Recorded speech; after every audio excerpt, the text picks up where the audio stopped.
Je veux témoigner. Je l'ai vécu alors, il y a 10 ans, et je le revis tous les jours actuellement. C'est toujours en moi.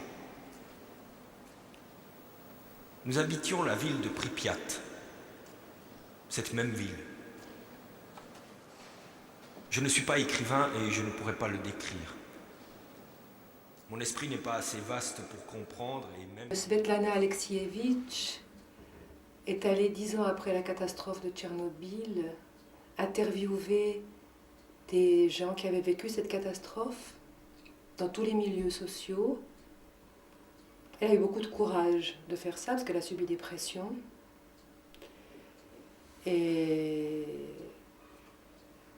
heureusement, ces témoignages-là ont été donnés dans beaucoup d'endroits. C'est important que le théâtre puisse aussi témoigner de ces paroles-là, de ces gens qui ont été abusés, d'autant que politiquement et même du point de vue de l'OMS, cette catastrophe n'a pas été prise en compte à sa juste valeur. Le lobby nucléaire est très très puissant. Dans la nuit, un loup est entré dans la cour. Je l'ai regardé par la fenêtre. Il est là et ses yeux brillent comme des phares. Je me suis faite à tout. Je vis seule depuis 7 ans. Ça fait 7 ans que les gens sont partis. Dans la nuit, il m'arrive de rester éveillée jusqu'à l'aube et de penser. Cette nuit aussi, je suis restée assise toute la nuit sur mon lit, courbée comme un crochet. Et puis je suis sortie pour voir comment allait être le soleil. C'est une paysanne qui vit seule depuis 7 ans, en tout cas dans ce village, avec son chat, qui a refusé de partir quand les soldats ont évacué les villages contaminés. Et elle ne comprend pas ce qui lui est arrivé. Elle ne comprend pas ce qui s'est passé. Pour elle, le nucléaire, c'est une chose incompréhensible. Ça peut avoir une couleur, c'est bleu, parce qu'il y a des taches dans le jardin qui sont bleues. Mais elle ne sait pas ce qui lui est arrivé, elle ne connaît pas. Et c'est très fort comme témoignage, parce que c'est en même temps les pauvres gens et une parole de pauvres gens qui n'ont jamais la parole. Et tout à coup, là, elle ouvre le spectacle en plus comme une sorte peut-être aussi de coryphée. Et elle prend en compte cette humanité-là de gens laissés pour compte, de gens abusés et qui n'ont pas accès à la conscience et à l'explication de ce qui arrive et de ce qui leur arrive. Que puis-je vous dire d'autre ?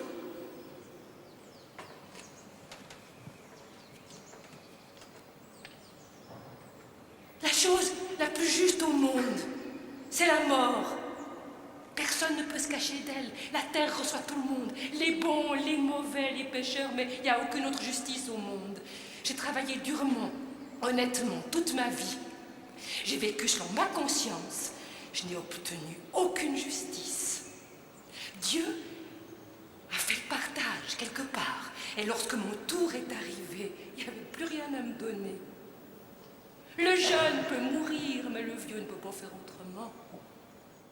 C'est pas sans conséquence de jouer dans un spectacle comme celui-là, parce que entendre ces témoignages tous les soirs, cette souffrance, cette acceptation des fois aussi de la part des gens, cette non-révolte, et cette révolte qui sert à rien, quelquefois, souvent, peut faire naître de l'indignation ou d'une immense tristesse aussi sur la souffrance humaine, quoi. Et c'est pas sans conséquence, mais je trouve que c'est important de passer par là et de faire ça au théâtre.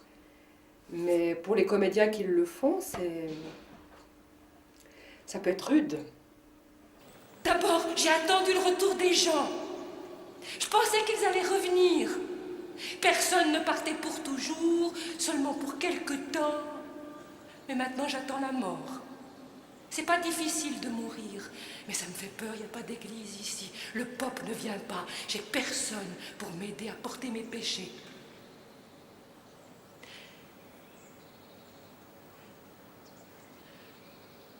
Je vais me souvenir de tout, pour vous.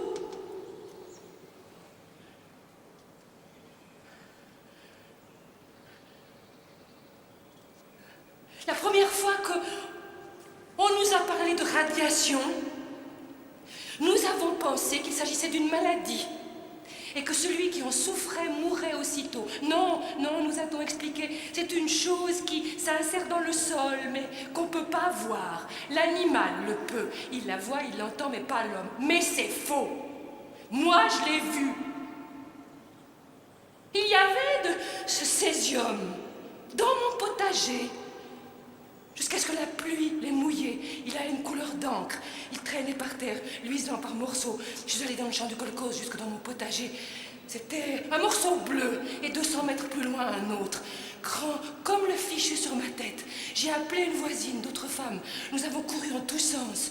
Sur 4 hectares peut-être. Nous avons trouvé 4 grands morceaux. L'un d'entre eux était rouge. Le lendemain, la pluie s'est mise à tomber sans discontinuer. Et à l'heure du déjeuner, lorsque la milice est arrivée, il n'y avait plus rien à leur montrer. On leur a juste raconté des morceaux comme ça, comme mon fichu, bleu et rouge.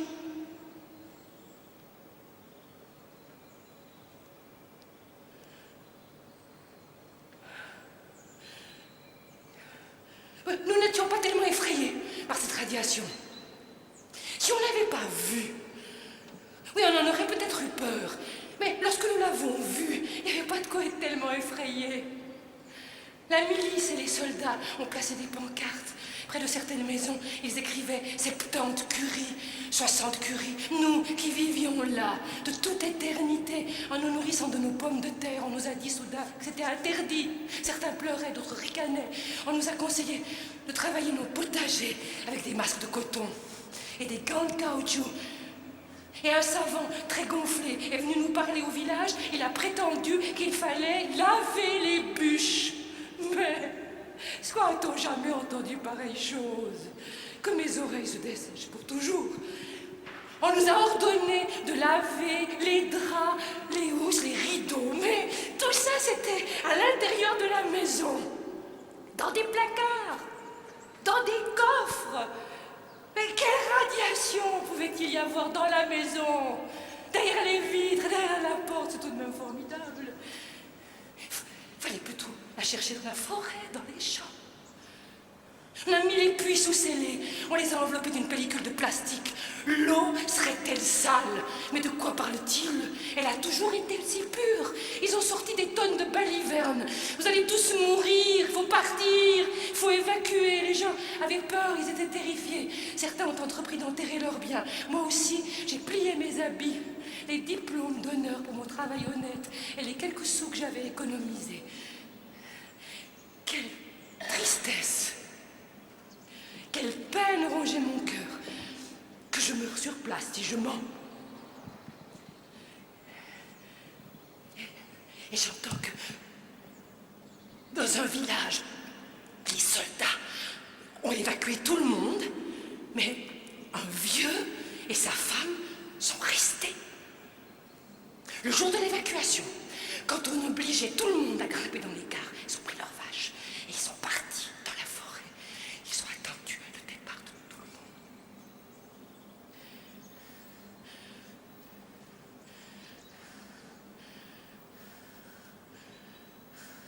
Et d'où nous est-il venu, ce malheur?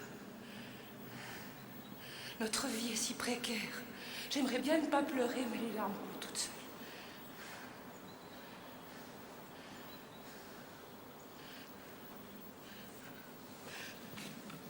Auparavant, nous battions nous-mêmes le beurre et la crème fraîche. Nous faisions notre propre fromage blanc, notre propre fromage. Nous cuisinions des pâtes au lait. Et est-ce qu'on mange ça en ville? verse de l'eau dans la farine, on mélange. Ça donne des morceaux de pâte qu'on jette dans l'eau bouillante. On les fait cuire, puis on y ajoute le lait. Ma mère me montrait comment faire, et elle ajoutait « Les enfants, vous allez l'apprendre de la même manière que ma mère me l'a appris. » Nous cuisinions des haricots verts dans des marmites au four, à la vapeur. Nous faisions du coulis de canneberge. Pendant la guerre, on ramassait des orties et les feuilles d'arroche. La faim nous gonflait le ventre, mais nous ne mourions pas. Les baies de la forêt, les champignons. Mais maintenant, nous, on pensait que ce qui bouillait dans les marmites était éternel. J'aurais jamais cru que ça pourrait changer. Mais c'est comme ça.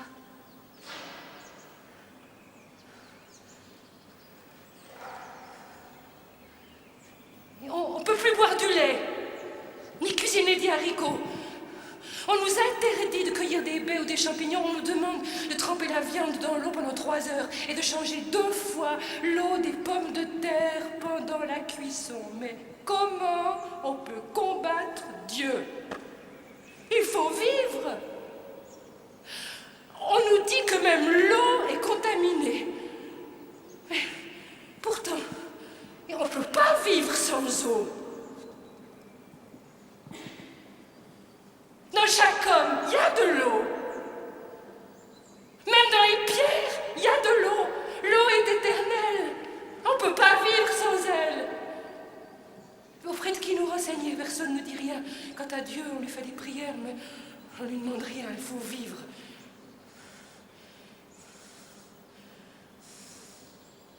Hier, un lapin est venu. Le village est vide, mais il y a plein d'oiseaux. Ils volent. Et les cerfs viennent, comme si de rien n'était. Vous savez, j'avais un gentil chat, Vasca. En hiver, des rats affamés m'attaquaient, ils ne me laissaient pas de répit. J'ai glissé sous la couverture. Ils ont grignoté un passage dans le tonneau à grains. C'est Vasca qui m'a sauvée. Sans lui, je serais déjà morte. Nous parlions et mangions ensemble, et puis un jour, il a disparu. Peut-être des chiens affamés l'ont attaqué et dévoré. Ils erraient faméliques jusqu'à ce qu'ils crèvent tous. Les chats avaient tellement faim en hiver qu'ils mangeaient les chatons. Que Dieu me pardonne. Et des rats ont dévoré une femme. Des rats roux.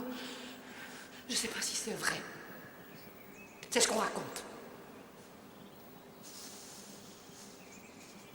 Tout vit ici. Absolument tout. Le lézard vit, la grenouille vit, et le ver de terre vit, et il y a des souris. C'est tout y est. C'est surtout au printemps que c'est beau. J'adore quand les lilas fleurissent. Les fleurs de merisier sentent si bon. Quand les miliciens viennent contrôler le village, ils m'apportent du pain. Mais qu'ont-ils à contrôler ici? Il n'y a que moi et le chat. Les miliciens nous font signe de lui. Nous sommes contents. Lui et moi, nous précipitons à leur rencontre. Ils lui apportent des os. Et moi, on me demande toujours, mais si des bandits viennent? Moi, je réponds, mais que peuvent-ils me voler? J'ai que mon âme à rendre. De bons gars. Ils rient. Ils m'ont apporté des piles pour la radio. Maintenant, je peux l'écouter. J'aime Lyudmila Zikina.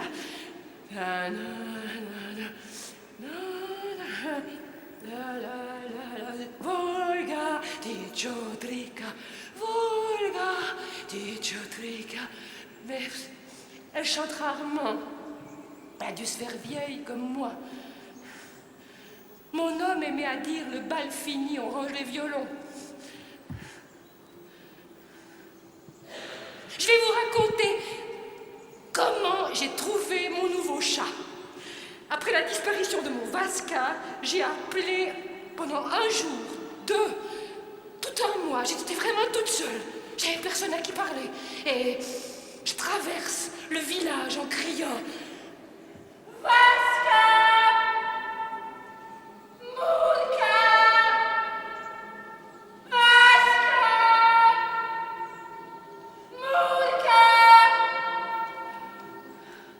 De tous les chats qu'il y avait au début, il n'en restait plus. L'élimination. La mort ne fait pas de distinction, la terre les accueille tous. Et je marche. J'ai appelé pendant 2 jours. Le 3e, j'aperçois un matou devant le magasin. Nous nous sommes regardés, il était content. Moi aussi, j'étais contente. Seulement, il ne pipe mot. Eh, viens, lui dis-je, viens à la maison. Et lui, il reste assis, il miaule. Je le supplie. Mais pourquoi tu veux rester tout seul? Les loups vont te dévorer. Eh, viens.